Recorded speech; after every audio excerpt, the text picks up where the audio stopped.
Hey everyone, and welcome to the Explainer. Today we are completely deconstructing the PTE Summarize Group Discussion. If you've been, struggling with this module, maybe stressing over every single grammatical error, or just panicking because your notes look like an absolute mess, well, you are in exactly the right place. Think of this explainer as your practical insider's masterclass on how to actually beat the automated PTE speaking software. We're going to break down 6 core strategies straight from our source material that can literally take you from 0 to a perfect 90. It's time to stop treating this test like a nice little chat with a human English teacher and start treating it like what it actually is, an algorithm that is just waiting for specific data inputs. Okay, let's dive into this. Here's our game plan. 6 steps. Number 1, the PTE scoring rubric. Number 2, the exact note-taking formula. 3, ignore grammar and logic. 4, surviving common exam mistakes. 5, hacking time and content. And finally, number 6, fluency above all else. Let's kick things off right away with section 1, the PTE scoring rubric. Because let's be real, to beat the matrix, you really have to understand how it calculates your score. You can't win the game if you don't know the rules the software is playing by, right? So take a look at the distribution here. A typical question contributes about 15 to 18 marks toward your combined speaking and listening scores. Break it down and you see pronunciation is worth 5 marks. Fluency is 5 marks. But content sits right at the top with 6 marks. It's the absolute priority.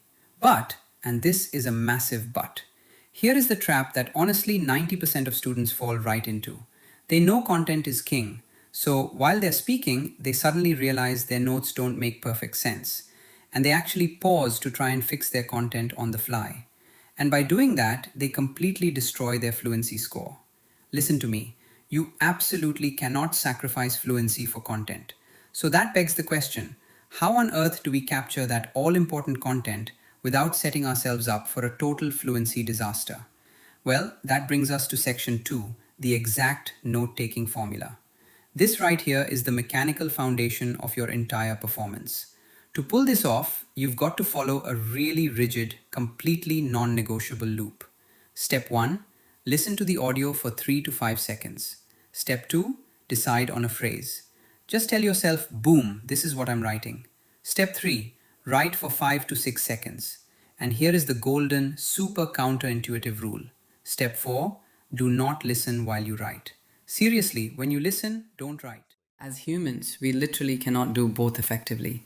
If you try to use your brain's full capacity to listen, translate, comprehend, and write at the exact same split second, you're going to freeze up and capture absolutely nothing. So listen, decide, write, and repeat. Now, how many times do you actually need to execute that loop? Well, the magic number is 12 to 15. You're aiming to capture 12 to 15 sentences, with each one being about 8 to 10 words long.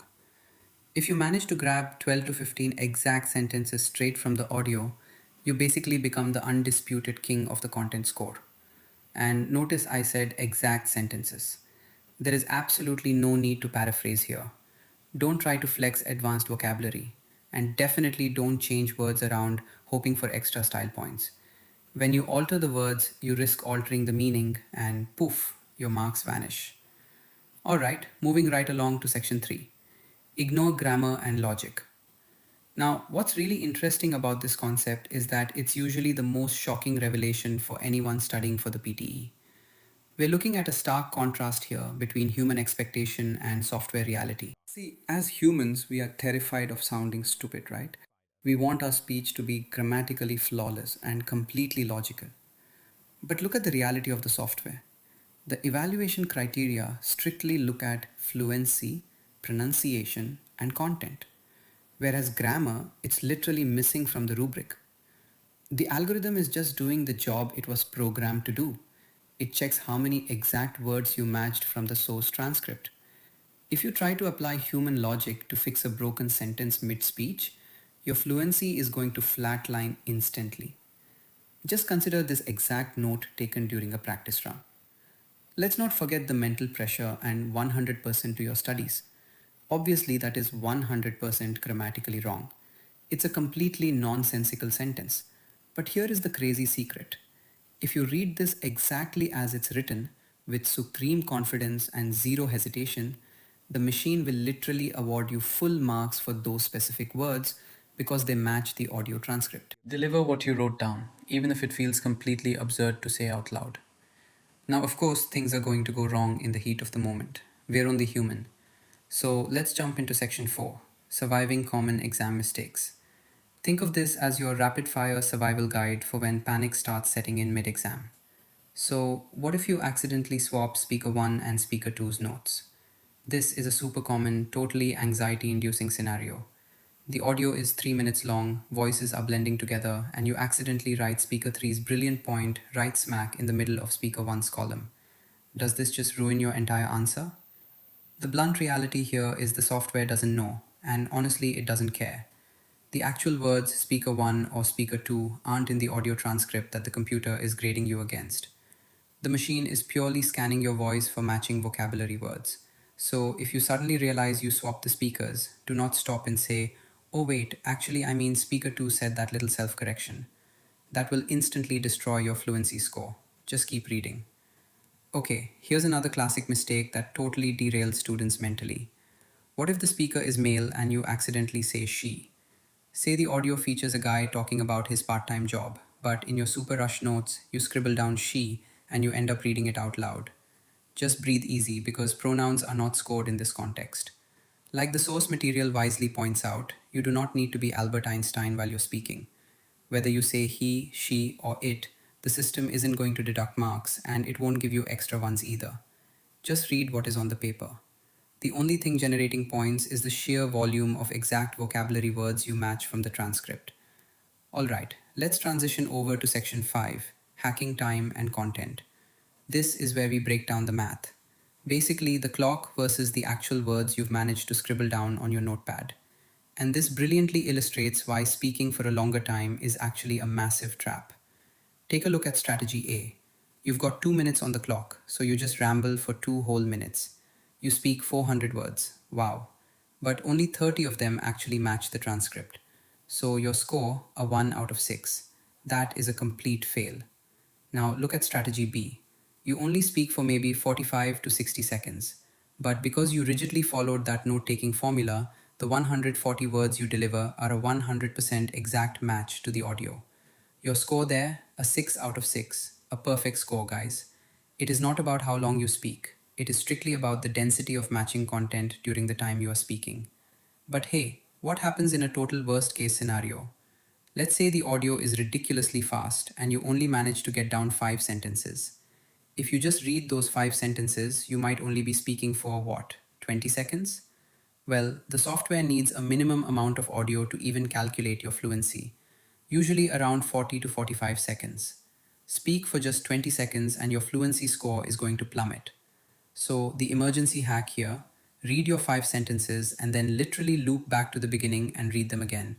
Just repeat them to hit that 45 second minimum limit. Sure, your content score will probably be low, maybe a 3 out of 6, but repeating that text ensures your fluency score stays a flawless 5 out of 5. Which brings us to our final and absolutely most critical module, Section 6, Fluency Above All Else. This section is entirely about the physical performance aspect of the test. These right here are your ultimate survival tactics. If you look down at your notes and you literally cannot read a word you scribbled, you skip it instantly without a single pause. Do not let out an or an a.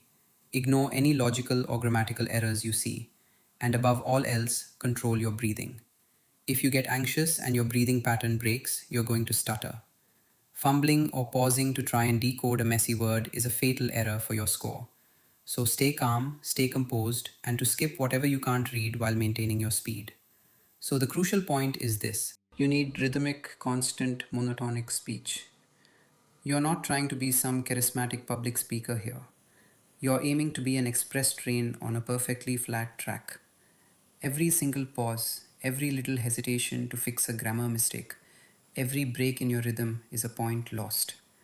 You need to deliver those notes with a steady, unyielding momentum from the very first second to the absolute last. Which leaves us with one final, really important question. Are you ready to stop talking to a human and start speaking to the algorithm? Because if you can let go of your need for perfect grammar, fully embrace that rigid note taking loop, and prioritize a monotonic, unstoppable rhythm above absolutely everything else, well, that 90 out of 90 is entirely within your reach. Thank you so much for joining me on this explainer. Keep practicing that rhythm. Take a deep breath and good luck mastering the matrix.